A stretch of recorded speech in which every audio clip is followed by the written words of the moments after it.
Assalamualaikum warahmatullahi wabarakatuh. Perkenalkan, nama saya Gali Indira Sukmajati, absen 11 dari kelas 12 MIPA 4. Di sini, saya akan menjelaskan mengenai pengaruh kemajuan iptek terhadap Negara Kesatuan Republik Indonesia.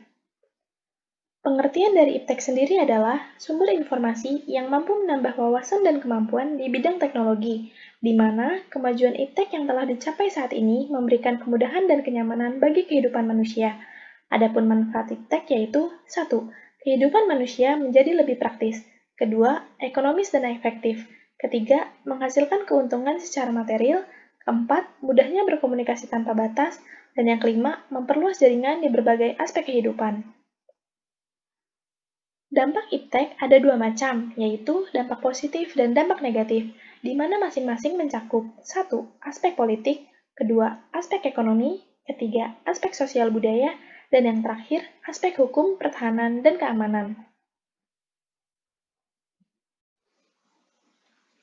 Dampak positif dalam aspek politik yaitu 1. Keterbukaan. Dengan adanya keterbukaan, dimungkinkan akan dapat mencegah praktik korupsi, kolusi, dan nepotisme. Yang kedua, dengan adanya pemerintahan yang demokratis, sangat dimungkinkan akan meningkatnya kualitas dan kuantitas partisipasi politik rakyat dalam penentuan kebijakan publik oleh pemerintah. Dan yang terakhir yaitu kebebasan. Dengan adanya kebebasan dalam arti kebebasan yang bertanggung jawab, maka setiap orang dapat meningkatkan kualitas dirinya dengan kreativitas hal-hal yang positif. Yang kedua, dampak positif dalam aspek ekonomi. Pertama, meningkatnya investasi asing atau penanaman modal asing di negara kita. Yang kedua, makin terbukanya pasar internasional bagi hasil produk dalam negeri. Yang ketiga, mendorong para pengusaha untuk meningkatkan efisiensi dan menghilangkan biaya tinggi. Yang keempat, meningkatkan kesempatan kerja dan devisa negara. Yang kelima, meningkatkan kemakmuran masyarakat. Dan yang terakhir, menyediakan dana tambahan untuk pembangunan ekonomi.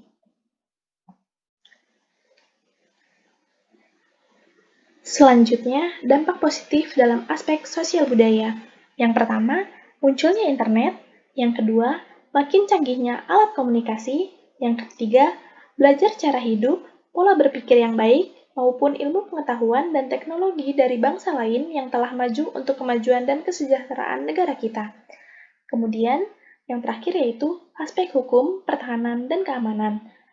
Dampak positifnya yaitu 1. Makin menguatnya supremasi hukum, demokratisasi, dan tuntutan terhadap dilaksanakannya hak asasi manusia. Yang kedua, menguatnya regulasi hukum dan pembuatan peraturan perundang-undangan yang memihak dan bermanfaat untuk kepentingan rakyat banyak. Yang ketiga, makin menguatnya tuntutan terhadap tugas-tugas penegak hukum seperti polisi, jaksa dan hakim yang lebih profesional, transparan, dan dapat dipertanggungjawabkan. Serta yang terakhir yaitu menguatnya supremasi sipil dengan mendudukan tentara dan polisi sebatas penjaga keamanan, kedaulatan, dan ketertiban negara.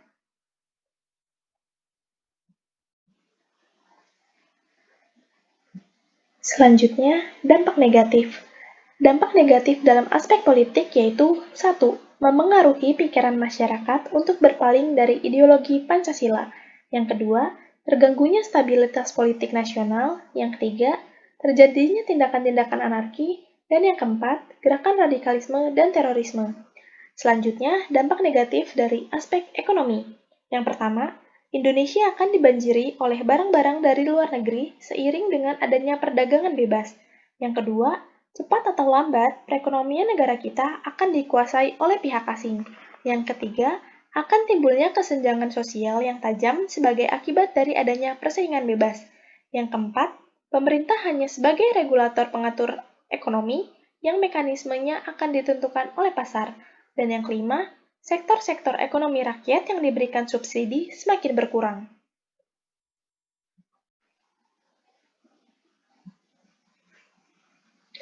Selanjutnya, dampak negatif dalam aspek sosial budaya. Pertama, munculnya gaya hidup konsumtif dan selalu mengonsumsi barang-barang dari luar negeri. Yang kedua, munculnya sifat hedonisme, yaitu kenikmatan pribadi dianggap sebagai suatu nilai hidup tertinggi.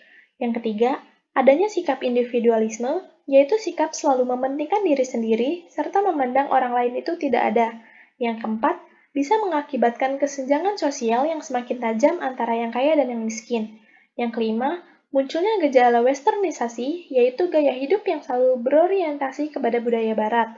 Yang keenam, makin memudarnya semangat gotong royong, solidaritas, kepedulian, dan kesetiakawanan sosial. Dan yang ketujuh, makin lunturnya nilai-nilai keagamaan dalam kehidupan bermasyarakat. Selanjutnya, aspek hukum, pertahanan, dan keamanan.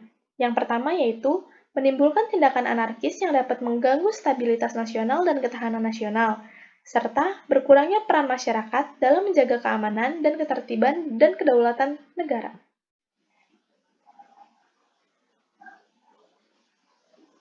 Selanjutnya, membangun sikap selektif dalam menghadapi berbagai pengaruh kemajuan iptek. Yang pertama yaitu sikap tanggung jawab dalam pengembangan iptek. Dalam mengembangkan dan menerapkan iptek, perlu mengingat landasan idealnya, yaitu Pancasila, dan landasan konstitusionalnya, yaitu Undang-Undang Dasar Negara Republik Indonesia tahun 1945.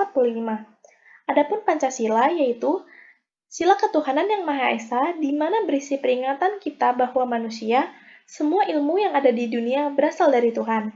Selanjutnya, Undang-Undang Dasar Negara Republik Indonesia tahun 1945 dengan tujuan nasional antara lain untuk memajukan kesejahteraan umum dan mencerdaskan kehidupan bangsa. Selanjutnya, sikap selektif terhadap pengaruh kemajuan iptek. Dengan sikap selektif, kita dapat mengambil keuntungan dari kemajuan iptek dan terhindar dari dampak buruknya. Karena kemajuan iptek telah melalui proses penyaringan, alat penyaringnya yaitu Pancasila. Selanjutnya, sikap selektif terhadap pengaruh kemajuan iptek di bidang politik. Bangsa Indonesia harus mampu menunjukkan eksistensinya sebagai negara yang kuat dan mandiri, namun tidak meninggalkan kemitraan dan kerjasama dengan negara-negara lain dalam hubungan yang seimbang, saling menguntungkan, saling menghormati, dan menghargai hak dan kewajiban masing-masing. Untuk mencapai hal tersebut, bangsa Indonesia harus segera mewujudkan hal-hal sebagai berikut. 1. Mengembangkan demokratisasi dalam segala bidang. Kedua, mengaktifkan masyarakat sipil dalam arena politik. Ketiga, mengadakan reformasi lembaga-lembaga politik agar menjalankan fungsi dan peranannya secara baik dan benar. 4. Memperkuat kepercayaan rakyat dengan cara menegakkan pemerintahan yang bersih dan berwibawa. Dan yang kelima, menegakkan supremasi hukum. Serta yang terakhir, memperkuat polisi Indonesia dalam kancah politik internasional.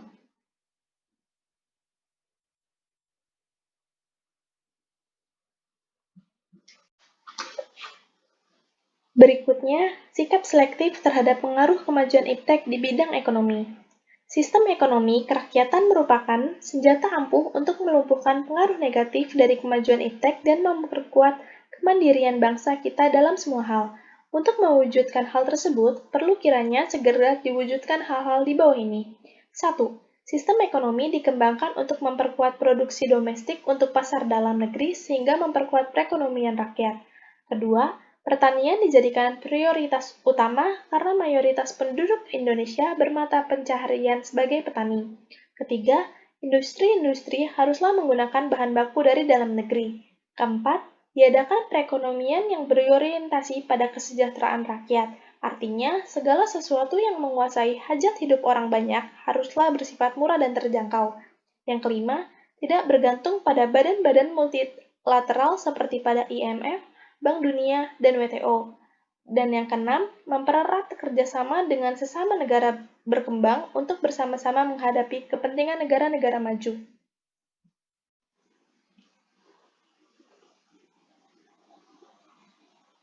Dan yang terakhir yaitu sikap selektif terhadap pengaruh kemajuan iptek di bidang sosial budaya. Kemajuan iptek salah satu ditandai dengan adanya kemajuan ilmu pengetahuan dan teknologi.